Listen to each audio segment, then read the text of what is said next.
18 anos eu comecei a trabalhar com rádio, ajudando a minha família. Depois que eu consegui atingir os números que eu imaginava e com muito trabalho com um conjunto de pessoas que foi quem eu trouxe, eu brinquei que a gente precisava de tecnologia e talento, né? E a gente juntou isso nesses 6 meses, a gente saiu do último lugar, foi o primeiro lugar do Público Jovem. E eu defendi para os meus pais, falei, olha, por que a gente não traz uma área, faturamento de rádio se demanda muito com show? Por que a gente não cria dentro da empresa uma empresa de shows? Não, eu não quero. Não tinha isso naquela época ainda, porque hoje já funciona. Na época tinha, mas não se tinha esse hábito. Se tinha uma visão muito negativa do entretenimento. Ninguém acreditava nisso. Muito risco, é de gente que não tem o que fazer, é muito para um lado de gente que quer aparecer muito mais do que ganhar. Então tinha uma visão muito negativa do entretenimento. A arte não tinha impacto, talvez, tão grande igual tem hoje? Não, as pessoas tinham essa visão de a pessoa faz para se divertir. E uma vez eu ouvi de um grande publicitário que quem faz noite, quem faz casa noturna, quem faz evento, aprende a lidar com qualquer tipo de empresa. Cara, imagina. São variáveis incontroláveis. Cheguei a ter 13 casas noturnas ao mesmo tempo. Aí já vai, olha, porra, mas na cabeça de uma pessoa que fica todo dia na noite, trabalhando, vendo aquela loucura toda. Foi uma pós-graduação na vida, porque o Vitória Pop Rock, e aí você falou a questão, a gente falou um pouco do ego. Imagina, eu com 18 anos, ninguém acreditava no meu projeto. De 10 pessoas que eu procurei, 9 disseram... Você chegou a falar pro seu pai essa ideia? Ele falou, meu irmão, você tá bonitinho. Não vai, isso vai dar ruim, vai dar errado. O rei da música brasileira é capixaba, que é o Roberto Carlos. E o Roberto Carlos tinha um limite, época de público no Espírito Santo, para ter o recorde, que era 8 mil pessoas. O meu festival, para dar o primeiro R$1, que a gente chama de Breakpoint Even, era 10 mil pessoas. Eu precisava botar 10.001 pessoa para poder encher o festival e ter R$1 de lucro. Falei, mas como é que você quer fazer um negócio? Eu falei, pai, mas é uma experiência, são 7 bandas, era Charlie Brown, Rapa, Skunk,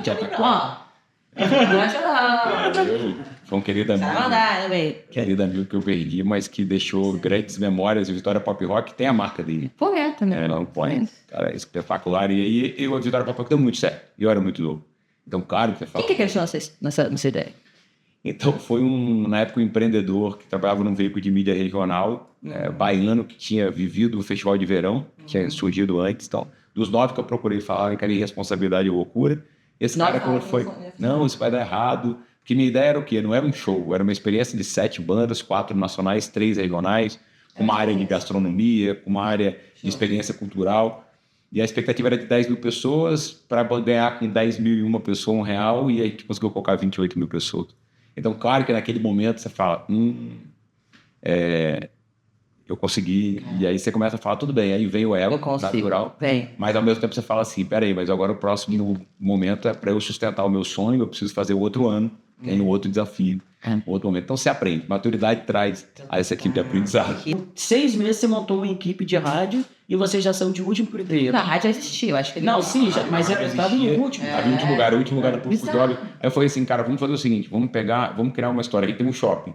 Vamos pegar dentro do shopping e fazer uma rádio que todo mundo tem dúvida de como é feito rádio. Rádio você escuta, mas você não vê quem é a pessoa que está do outro lado, você só imagina. Então eu falei, puxa, vamos fazer então 2 coisas. Vamos criar a rádio que todo mundo vê dentro do shopping Vitória, que é o shopping da família. E lá a gente vai aumentar o fluxo, porque você vai levar pessoas para serem entrevistadas no shopping. E você vai criar experiência. Sem dúvida, as pessoas passavam e viam como fazer rádio. E a segunda coisa, eu falei, puxa, tinha uma linguagem muito paulista. O capixaba se identifica muito mais com o carioca do que com o paulista. Então eu falei, vamos criar 2 momentos de rádio regional. E foi engraçado, porque me disseram, quem é o maior locutor do Espírito Santo? Foi um cara chamado Torino Marques. Esse cara é voz padrão da Globo local, que era nosso concorrente. E ele era a voz padrão da Jovem Pan, que era a rádio número 1 do Público Jovem. E a gente era o último lugar do Público Jovem. Eu falei, traz ele para conversar comigo. Eu lembro que ele entrou na minha sala, eu com 17 para 18 anos, a gente fez. O bom é que o jovem ele tem muita segurança. Eu falei, cara, eu vou fazer a maior rádio do Espírito Santo olhando pra minha cara, você vai deixar de ser voz padrão da principal emissora. Ele falou, me dá uma semana, voltou, e foi um louco irresponsável que acreditou no meu sonho, foi o Vem. E assumiu esses 2 programas. Então a gente criou a rádio Todo Mundo Vê, uma relação regional com o Espírito Santo, né, regionalizado, e a gente saiu do último lugar e foi o primeiro lugar. Foi o primeiro estágio. E depois a gente fez o evento. E do evento eu percebi que eu passei a sobreviver financeiramente do evento que acontecia todo ano. Você não tinha ajuda da família, era do teu evento. Meu pai falou comigo desde o primeiro momento, olha só, eu te convido para trabalhar conosco, né, com a família. Mas se você tem o seu sonho, você então viva teu sonho intensamente, trabalhe por ele e financie teu sonho. Então o evento passou a me sustentar para eu pagar ali parte dos meus estudos e para eu também entender que como é que você ganha dinheiro com show, né? Você ganha dinheiro vendendo ingresso, patrocínio, merchandising, que é venda de coisas em volta desse show, e bar.